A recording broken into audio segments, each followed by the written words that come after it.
belajar banyak hari ini. Discipling generation. Kita perlu memang bertanggung jawab. Masing-masing kita punya tanggung jawab yang besar. Tentunya bukan kebetulan Anda dilahirkan pada generasi ini. Ya, Anda tidak terlalu awal untuk berpikir tentang generasi-generasi yang akan datang. Anda tidak terlalu kuno atau tidak terlalu terlebih dahulu. Kenapa nggak dilahirkan di tahun 1945 misalnya ya? Buka bersama-sama dengan saya daripada kitab Mazmur 145. Ayat 3 sampai dengan ayat yang ke-6. Firman Tuhan berkata, besarlah Tuhan dan sangat terpuji kebesarannya tidak terduga.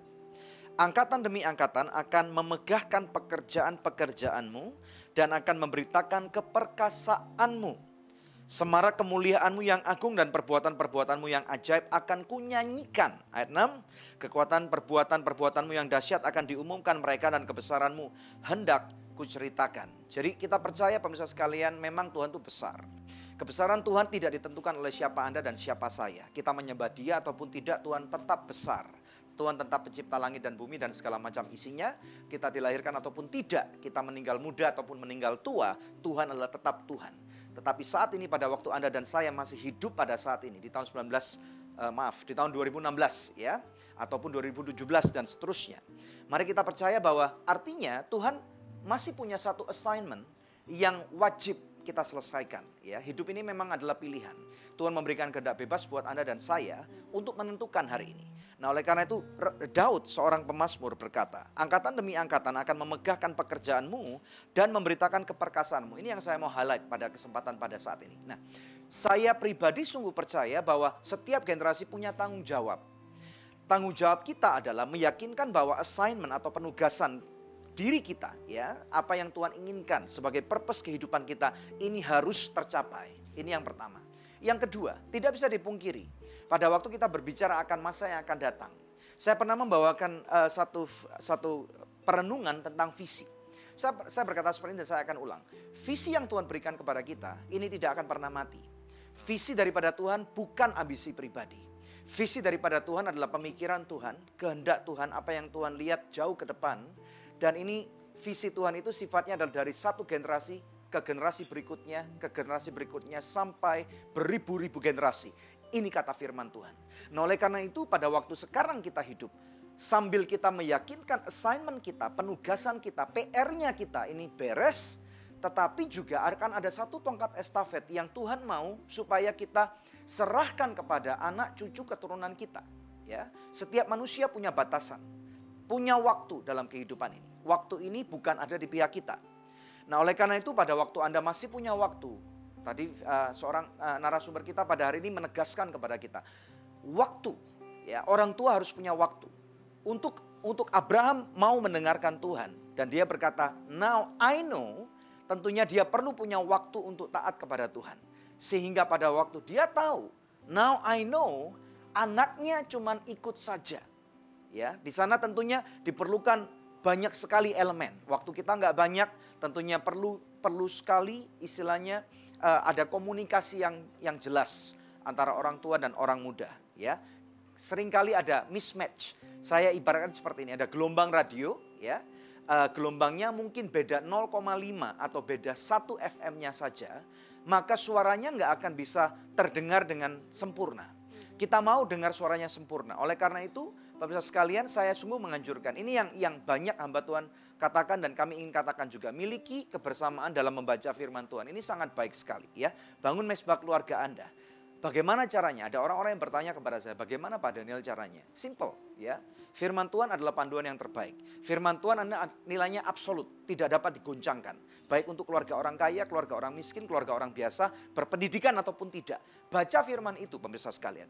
Miliki waktu yang tetap. Misalnya pada waktu malam hari sebelum tidur, ya, bersama-sama misalnya orang tua dan anak membaca bersama-sama, walaupun Anda mungkin tidak lulusan sekolah Alkitab, Anda nggak ngerti firman Tuhan, tetapi orang tua dapat memberikan kesempatan ini untuk sedikit menjabarkan apa arti pengertian firman Tuhan. Dan di sana ambil kesempatan untuk orang tua bisa berdoa buat anaknya. Dan kemudian kasih kesempatan untuk anak-anak berdoa buat orang tuanya. Ini akan ada satu fellowship, kebersamaan, ada satu ikatan, bonding ya.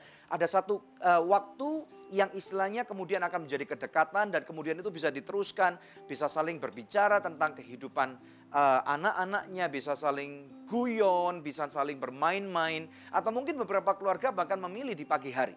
Sebelum anak-anak berangkat sekolah, bangun setengah jam lebih awal, misalnya jam 5.30 atau dan yang lain-lain. Ini adalah waktu kebersamaan. Ya, Anda harus menemukan setiap keluarga ini harus punya satu kultur budaya yang baik. Karena kultur budaya yang baik ini akan membantu supaya bagaimana anak-anakmu mengenal apa yang orang tuanya inginkan.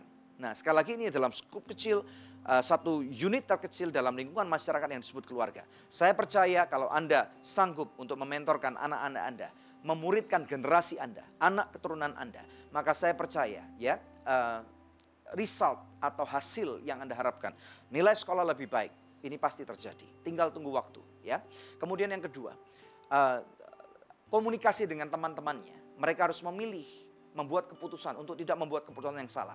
Pasti akan dibuktikan dengan adanya waktu bahwa orang tua memiliki waktu bersama dengan anaknya. Nomor 3, pada waktu nanti Anda anak-anak menjadi dewasa dan berhasil. Saya yakin anak-anak ini tidak akan pernah melupakan Anda. Justru di saat Anda mengisi waktu kualitas dengan baik, di sana Anda akan diingat oleh anak-anakmu. Ya, lebih banyak lagi kesempatan untuk anak-anak Anda berpikir, mempunyai memori-memori dalam file pikiran mereka tentang bagaimana orang tuanya mempersiapkan kehidupan mereka.